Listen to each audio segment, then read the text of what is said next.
You're listening to Veg Your Best. There has never been a more important time to be vegan.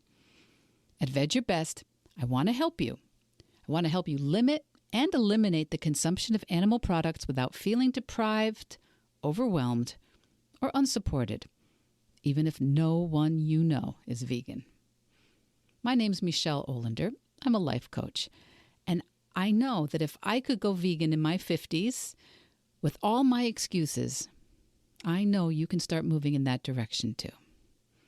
Veg your best, and there's nothing you can't do. Episode 127, Your Vegan Identity.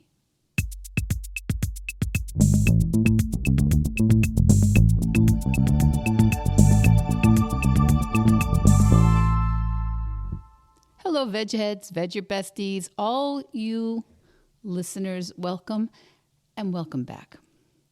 You know, I wanted to just share a small concept this week, and I think it will be a short episode, but you know, every time I say that, you've heard me before, I think it's going to be short, so you never know. You never know how it's going to go.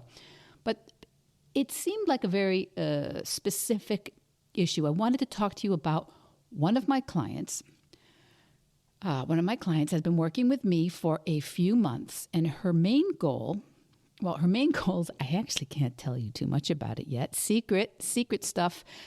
She's working on a business. That's the main goal that she's focused on, building really an amazing vegan business. And when she's ready to tell this audience all about it, it's going to be so fun. And, she's just another one of those dream clients. I get to work with people who have every sort of interest and goal. I really honestly have the best job in the world, and my clients all in their own ways inspire me. But this particular client is the subject of today's episode. This particular client has a very ambitious goal, and part of that process of building this ambitious business is that she wants to take really great care of herself. She wants to be able to have the stamina and the strength and the focus and the energy. And she also wants to find some extra time in her day for the things she's taking on without giving up too much of the time she has with her kids and with her friends and with her activities. So a while back, maybe around Thanksgiving, she said she wanted to drink less alcohol. She said she was drinking most days and had for many years, and the alcohol was almost always involved with socializing and trips and fun impromptu get-togethers.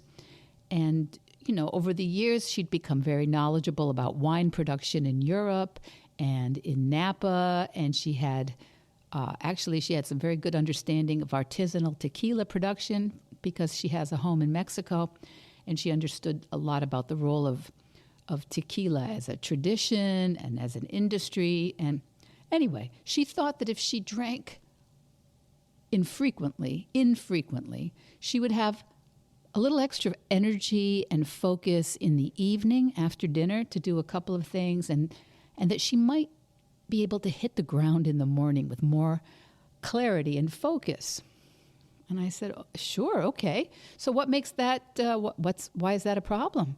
You only want to drink on special occasions now, not on a daily or weekly basis. So why not just stop until there's a special occasion on the calendar, a special destination or event, and you just plan for those infrequent occasions since you say that's what you want to. And she was quiet. She was quiet for a while, and she goes, I don't know.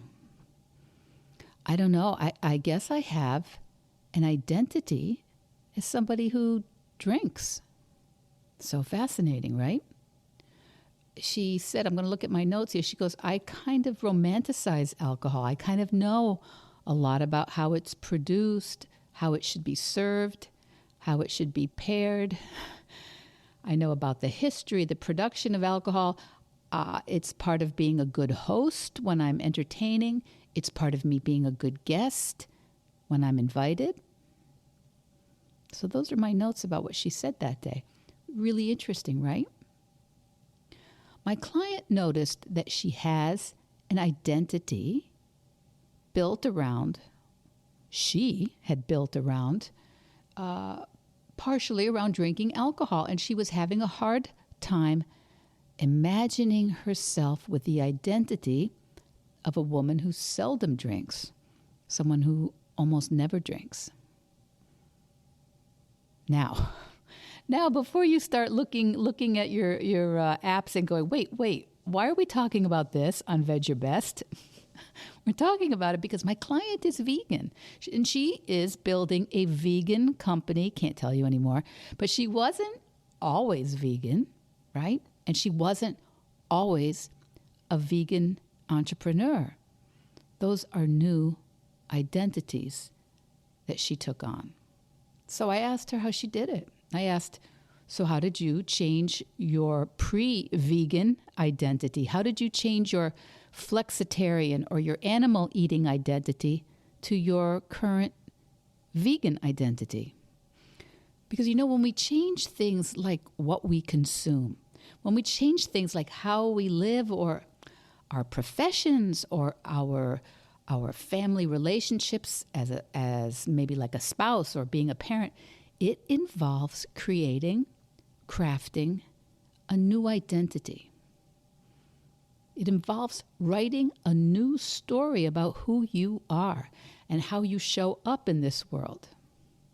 So I wanted to share this so that if you're listening and you're someone developing a new vegan practice or getting a little stricter as you are moving towards a vegan goal, or maybe you're increasingly eating a plant-based diet, and not just there, anywhere, if you're moving into any new phase of life as a parent, as someone with a new job, or as someone with no job for the first time in a long time. These are all situations where we have to craft a new identity. So whether you're creating a life as a new athlete or as someone who has a challenging, maybe medical diagnosis to handle, whether you're a young person taking on the new role as a self-supporting adult, or maybe you're a very busy adult taking on the new role of caretaker for an elderly family member or an ill family member. In all these situations throughout life, we have so many opportunities to rewrite the story of who we are and to rebrand our identities. And I think we can see how many people find this traumatic, find it difficult, but it can also be marvelous. A marvelous opportunity. But how? The question is how to change your story, how to change that identity you have. And it always begins with awareness. We want to look for the way we say who we are. Not just how we introduce ourselves to others, but how we say who we are to ourselves. I'm a foodie. I'm kind of a social person. I'm a people person. I'm a people pleaser. I'm an expert. I'm an expert on wine. I'm an intellectual. I'm working class. I work with my hands. I'm a student. I'm an athlete. I'm visual. I'm a family person. I'm very traditional. I'm a new early adopter. I'm all about travel. How many different ways do we know people identify themselves? But however we identify, however we feel comfortable inhabiting the world, I want to encourage you to grow your awareness about those stories that underpin your identity, because those are your stories, okay? They're stories that we have practiced, all of us. They're identities that we've honed. And in this world, most of us have anchored those identities. We've reinforced those identities with things like the things that we eat and that we drink and how we consume. We have reinforced these identities, maybe your identity as an omnivore with all kinds of food, not just food to keep us alive, but food full of dopamine hits, full of fun. My client had reinforced her identities as a guest, as a host, as a sophisticated traveler with wine and tequila and in-depth knowledge about those things. And as she increased her awareness of that, she was able to see what was standing in the way of an identity change. And then she was able to see that actually this was an identity she herself had forged. So of course, she could forge a new one whenever she wanted. Because the obstacle indicates the way, right? What stands in the way is the way. What stands in the way of an identity you might like to shift or fine-tune or even completely change? I know I had as a pre-vegan reinforced my identity as a good guest from childhood on by eating what I was given. I was never a picky eater. I prided myself on it. I ate almost anything. And I had incorporated, like almost literally incorporated the idea that if someone gives you food, it's the height of rudeness to refuse. And I reinforced my identity later as what I thought was a sophisticated traveler, as an educated person by visiting artisanal production areas, learning about cheeses, buying leather, understanding the way wools are produced, how historic fishing villages function, and the way history and economics come together in gastronomy. Many of these things I visited, even still, are UNESCO protected zones, intrinsic to the art and patrimony of many, many countries. And I prided myself on being enthusiastic and knowledgeable about things that were not going to be compatible, right? These are not compatible with a vegan practice. So that awareness meant that I bit by bit learned, one thing at a time, how to go to France and not eat potatoes roasted in duck fat. And I learned how to go to Italy and not eat cheese or tuna. My identity is still someone who wants to understand and learn and appreciate and travel with awareness of language and history. And I don't eat or buy those products. My client that we started the episode with, my client had to practice awareness of what she really values about her identity as a host and a guest and an entrepreneur, and to practice not drinking so that she could enjoy her friends, family, and work and still have that extra clarity and energy she wants to devote to the business she's building. Too many of us are inflexible with change, and we make new situations, even the ones we haven't asked for, we make them even more traumatic and painful and disruptive than they need to be because we spend so much time feeling we've lost our identity, forgetting that our identity is always ours to create. We forget that we are in charge. Always, since we were babies, we've been developing an identity to help us get by in the best way we can. Good times and bad. And yes, sometimes the people around us do get used to one of the identities, and they may prefer one of those identities. For example, if you were the first of your friends maybe to get married or have kids, you might have had that experience where your peer group finds you a lot less fun than you used to be. And if you're training for a 10K or a marathon, people might have an opinion about that. And if you no longer drink or eat animal products, people sometimes may feel defensive. They might feel that you think they should change because you've trained them. You've trained them as well as yourself that you have an identity. And now you're shifting it. But the you underneath is the same. Whether you love fun or learning or challenge or peaceful alone time or family, tradition, community, whatever it is, it can all stay the same. It's just the details of how you do it that are in the identity that you have complete power over. My client who wanted to cut back on drinking, to remove it as a normal activity in her life, she just did it through awareness of how she had already moved away from animal products and developed a vegan practice. It was simple. She had her why. Drinking often didn't help her find the time and energy for her new business. So she practiced awareness of how to create the new identity.